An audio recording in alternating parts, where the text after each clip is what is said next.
uza kusondela njani ngenxa yezenzo zethu. uThixo wenza umqondiso eNiniva, inhlanzi eyatyekeza uYona, baguquka bonke nkqu nekumkani, yaliyalela inzilo kumntu nemfuyo. uThixo wabenzela inceba. Yazi lo mphulaphuli uthetha into ebalulekileyo kakhulu. Lo mphulaphuli ingathi kum lo mphulaphuli nathi uyasibuyisela emva. Ikhona into andikhumbuza yona lo mphulaphuli, ngoba lo monakalo awusukanga wabakhona, uqale phakathi kwethu. Utsho lo mphulaphuli, yes, uqale apha phakathi kwethu. Kungenzeka abaphulaphule apha emakhaya mhlawumbi kwezo ndawo eniphulaphuleni kuzo into yoba abanye benu bathi naba bahleli phaya estudio aba kanye bathethayo nabo banezinto zabo abazenzileyo ezibangela into yoba kube nje. Hayi mphulaphuli, ngicela uze ukusive kakuhle. Asizanga apha ngakuziphakamisa nangakuzigwagwisa.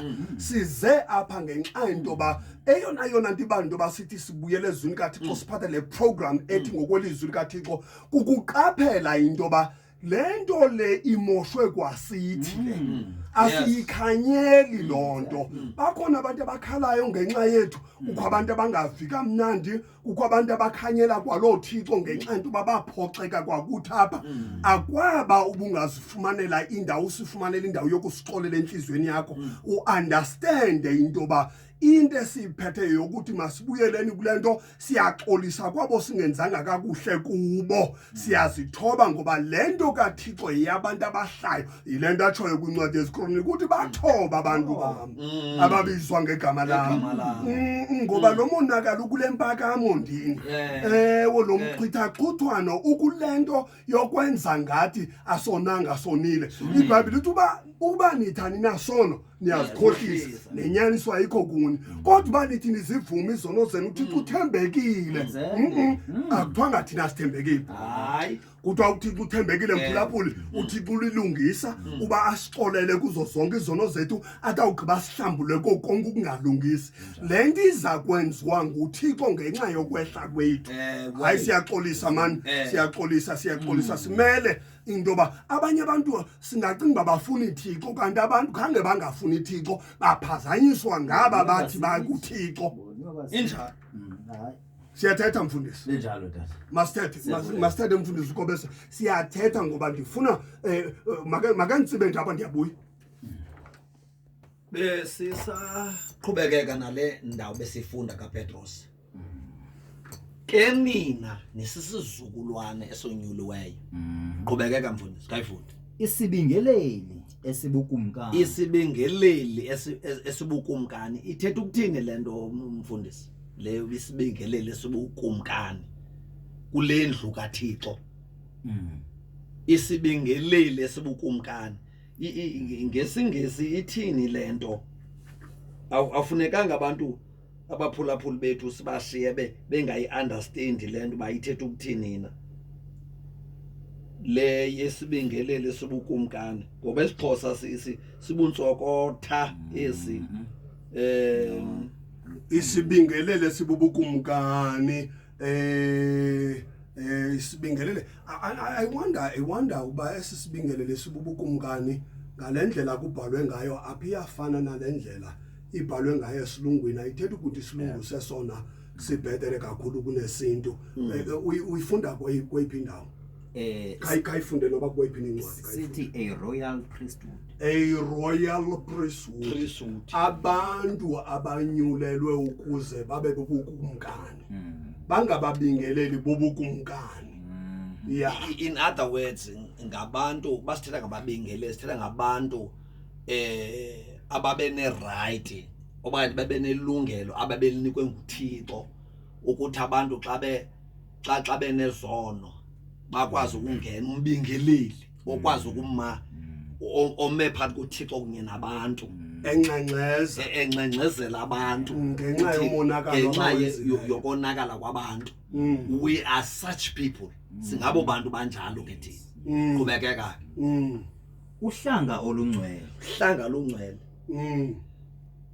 Ukuba ubizwe unyulwa nguThixo, ekonyula ekunyulela ibandla lakhe igama lakhe i-requirement igama lakhe i-requirement yi-holiness bubungcwele awukwazi ukuba sebandleni likaThixo elibizwa ngegama lakhe uthatha ubungcwele ubeke ecaleni ekuthiwe kwa eligama uzuliphathe kwangabo kangobo ubungcwele uzawuqhubekeka kanjani lithi iBhayibhile kuncwadi amaHebhere phuthumani ubungcwele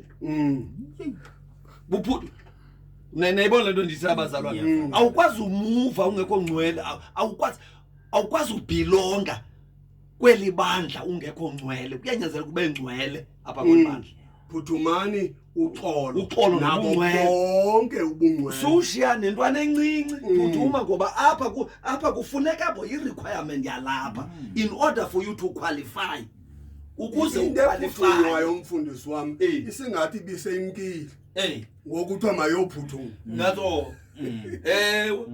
uThixo wayibona baba imkile aba wathi kuPetros xela abantu mabayiphuthuma la abazokwazi ukulunga apha ebandleni lam kweli lam ibandla ubekeka mfundisi ukuba ubizwa ngegama kaThixo ngazo ubungcwele bona uyanyanzeleka ubuphuthuma ukuba ngabani abukho ngelixesha ulapha jika ngophuthuma ubungcwele ngoba kuzawathi and apha kwanjwa ngobungcwele kaloku injalo sengathi singatsho kubaphulaphuli sithi xa uyophuthuma ubungcwele uyophuthuma uThixo ngokwakhe ngoba ukwazi ukuba ngcwele ngaphandle kukaThixo awungeke ukwazi ukuzenza ngcwele akho zinto nokwazi ukuziyeka ukuze wena ube right but nguThixo ngokwakhe ukwazi ukwenza ube right xa ukuye siyafunda abantu abayinqobo ukuze nivakalise abantu abanjani abayinqobo abantu abanjani abayinqobo the special people peculiar people abantu abakhethekileyo nina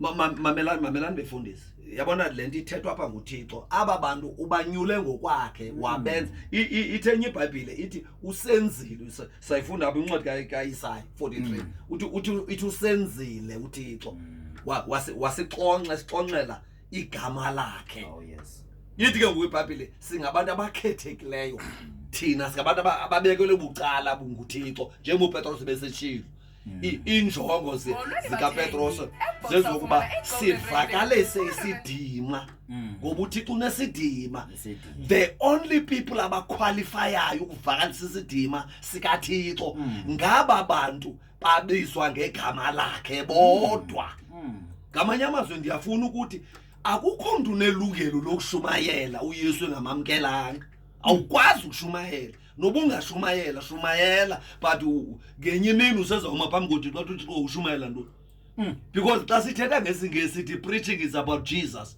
without Jesus there is no preaching awukwazi ukushumayela ungaphandle kuYesu kuyanyanzeleka uYesu abe ngaphakathi kwakho uthethe ngokuphuphuma kwento engaphakathi kuwe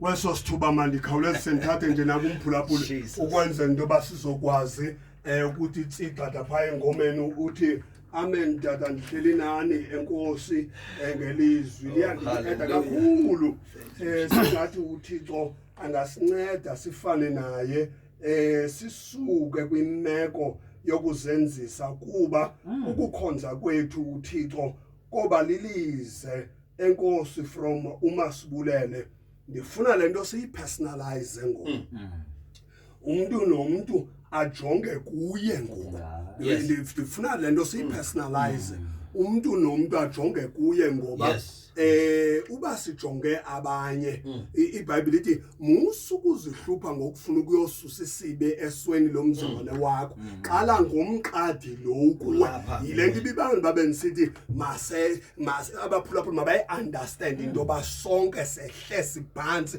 sibuhlungu ngenxa lento yenzekayo sibhlungu kakhulu sibhlungu kakhulu ayithi lento baphulaphuli lento asiyonto yokuphakanyelwa lento asiyonto yokwenza ngathi kukho umuntu onakeleyo ukugqitha abathile but into efuneka umuntu nomuntu ajonge kuye ngqo ithini igalelo lakho ekuphatheni ngobungcwele igama lenkosi nanso into uthi uPetros wokuqala uthi lihlaleni ixesha lokuphambukela kwenu apha emhlabeni nizoyikela ngamanye amazwi umuntu nomuntu apha kuKristu Yesu akufunekanga zithembe funeka athembe into awayinikwayo engaphakathi yes ukuze igama likaThixo lihlonipheke funeka lo muntu athembe lento wayinikwayo ngoba yiyo enamandla yiyo eza kumthatha lo muntu kule ndawo akuyo imsenqo kuThixo.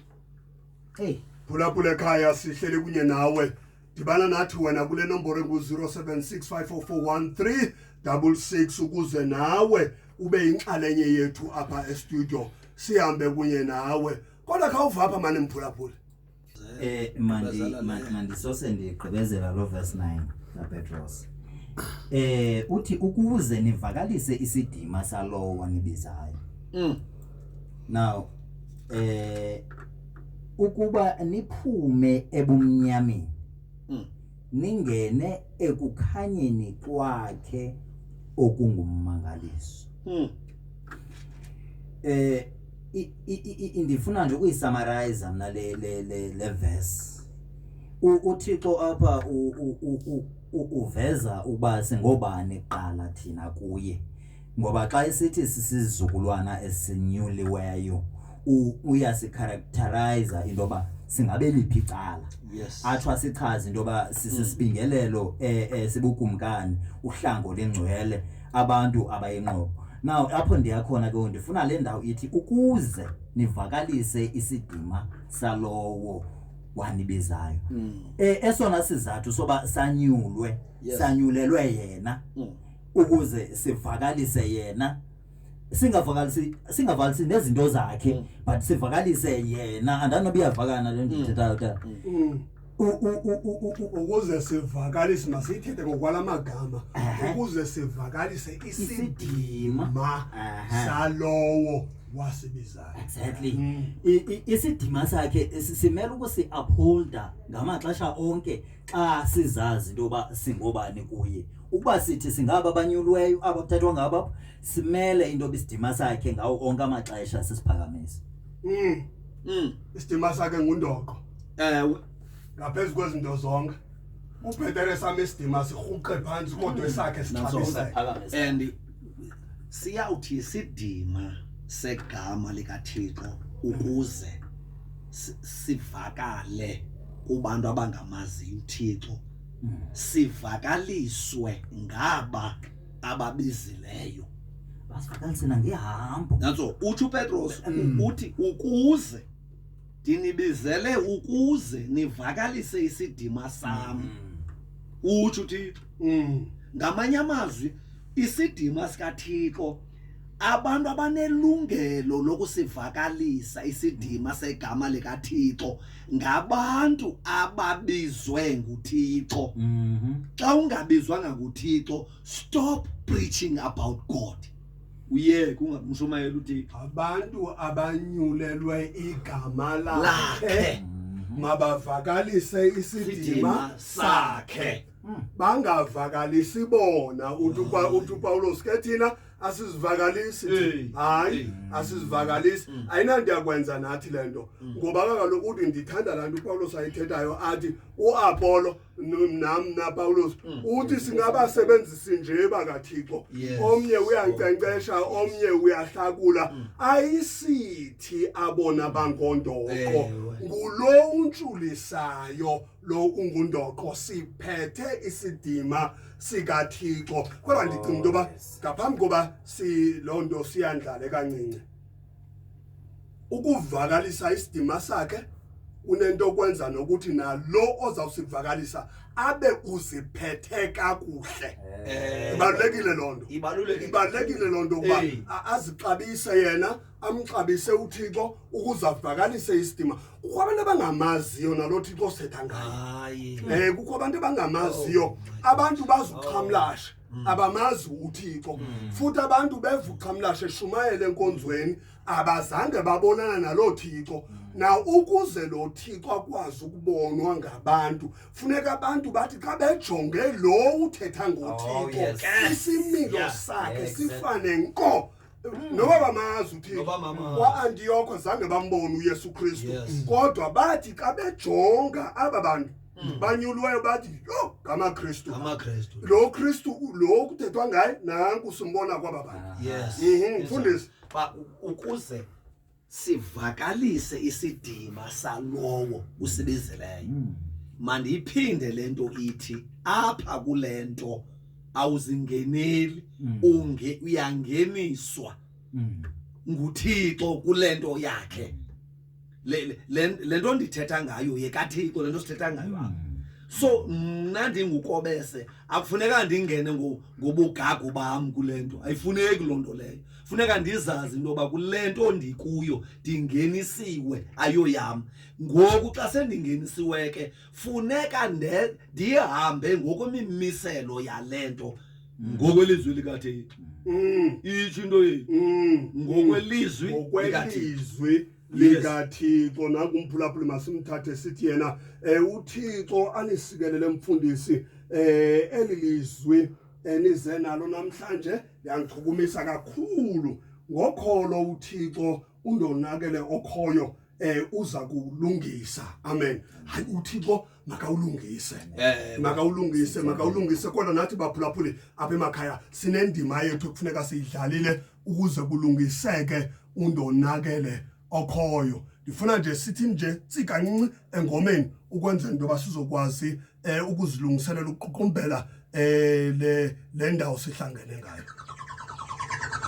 Chapter 20 Acts incwadi yezenzo isahluko samashumi amabini siyawufunda la verse yamashumi amabini anesibhozo make start yo ifundeka ngolhlobo zilumkeleni ngoko nawo wonke umhlambi athe umoya oyingcwele wanemisa ukuba ngabaveleli bawo ukuba nilaluse ibandla likaThixo awazizuzelayo ngelile lakhe igazi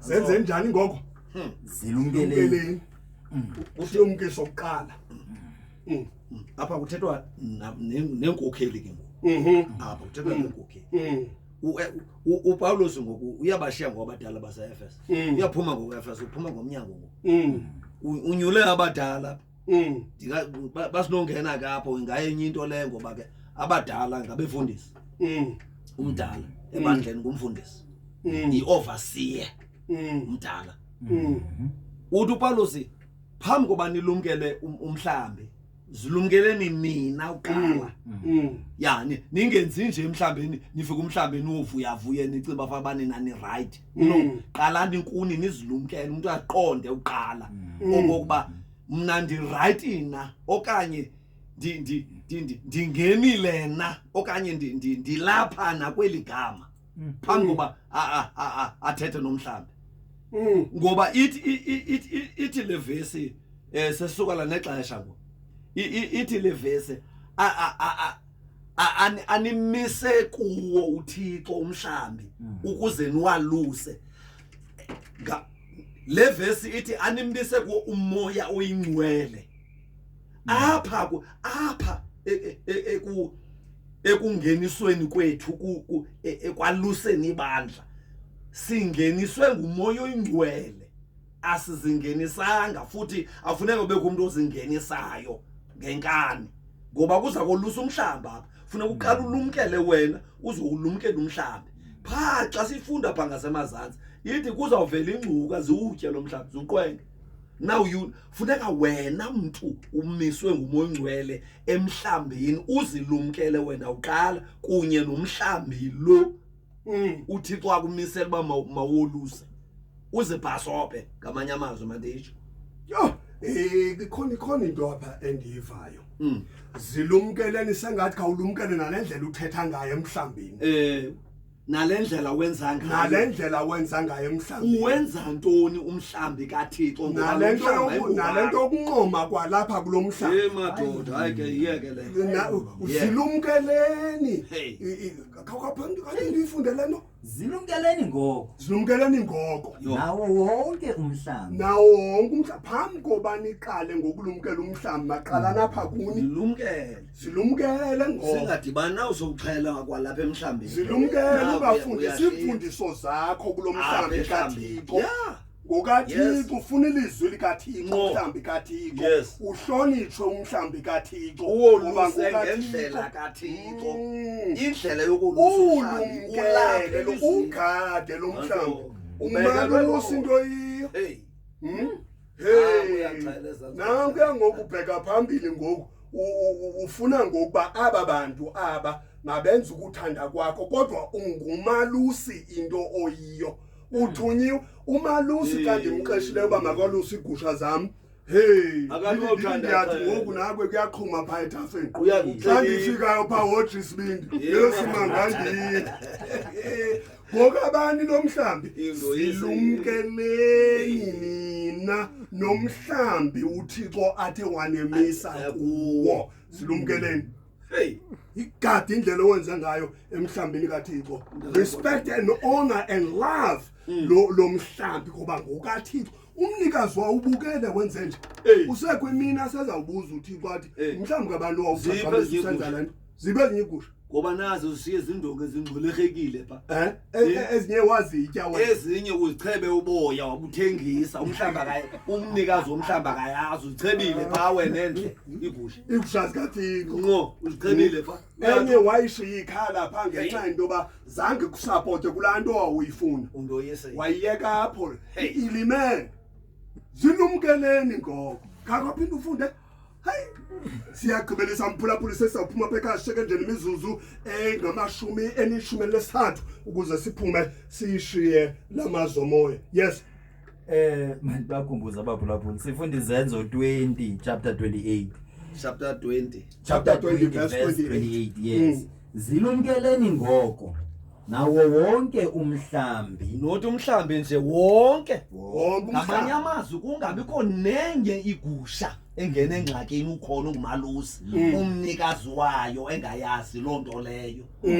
Xa ubuza ikhaphela eziyi-20 buya nazo ziyi-20 eqhwelelayo uyithwale igusha ungasifuni uyihlinza ungafuni uyiqangqulula phaa endle igusha woje isibindi phaa nazi igusha isizapha amathumba ayajinga umalusi usityile isibindi phaa endle hey yeah uthi yiyo iseyaqhwalela Undo yise. yaqonda amanzi osendini mato umaluso olungileyo uthi uYesu Kristu ndim umaluso olungileyo umaluso olungileyo uyakuncama ubomi bakhe ngenxa yezimvu umaluso olungileyo uthatha lento kuthiwa yi-extra mile umaluso olungileyo ukhetha into ba yena makabe phambili kudutyulwe kuye ukuze kusinde izimvu umalusi uqeshelwe loo nto uza kusindisa umnikazi wezimvu kaqhubeke athe umoya oyingcwele wanimisa simiswe nguye ukuba ngabavangeli bawo ukuba ukuba babe sibe ukuba ngabaveleli ngabaveleli yes ngabaveleli bawo ukuba nilaluse ibandla likaThixo leli gabana yekathi linomnikazi awazizuzelayo linomnikazi hey sesimanje njengoba sisilwa ngalo nje sichithachithana ngalo ibone umrhamente wami eyongena ehe Nomnikazi. linomnikazi akwaba ubungake uyeke lento yokuzenzela uniyekele kumnikazi webandla lithi litheni ligqibezele awazizuzelayo ngelile lakhe igama walizuza ngegazi likabani yo hey ngathi bani bafa bani ningathi bani nothi befundise kum aba bantu aba elibandla lakho bambani ukwabese nombethelele emnqamlezweni ngabaleka ndigoduke ndozimela ngapha kwelokho esikamama nayimela loo nto leyo kodwa phaa ebandleni ndishumayela phaa mntakabawundi abantu bakho hey ndithi mabazene one on one kuthiwa yi-7,000 la maxoki athetha loo nto la maxoki baxoka abo batsho kuthiwa yi-7,000 one on one usenga legusha kodwa uyayiboba ayinawo netakani uyayisenga yini igusha kaThixo mna bunotsho kum uthi mandifele aba bantu ndibakhokele nandixokisi nokuxokisa ungasandingekho ngihamba ngenyawo ubheke ebhalfo ndigoduke anayimela loo nto ubethele emnqamlezi kwezikhonkwane yho anayilungele loo nto leyo ndakutya ndihlatywa abephangweni njengumapho nje unxibe isuthi ushumayela kwabantu uthetha into engekhoyo kwabantu baqhatha abantu bakaThixo ngenye imini uzawuma phambi kwehlazo sokugweba sikaKristu Yesu baphulaphula Siyabulela uThixo ngangabo benza kakuhle ebandleni likaThixo. Mphulaphula apha ekhaya sizawuphuma thina ngoku ndifuna nje siyekele phaya sinikeze nje ugodongwana umzuzu onesigamu athi qabaqaba ukuze sinikele naphaya kumfundisi umzuzu naye onesigamu athi qabaqaba ukwenzela into yoba sizophuma kula mazomoya sikushiye mntana enkosi uphumle kunye noThixo ukwenzela uba uve uThixo kuthetha nabanye abantu. Kodwa Enkosi kakhulu tata. Mande nje ke ukuvala mphulaphula. Inyaniso kukuba sanyuliwe nguThixo. Esanyulela for his own purpose. Yes. Now asifanelanga ke ukuba senze into yimbi engeyiyo into ukulandela uKristu. uPetros kwenye izincwadi zakhe into yokuba xelisani mna as long mna ndisaxelisa uKristu.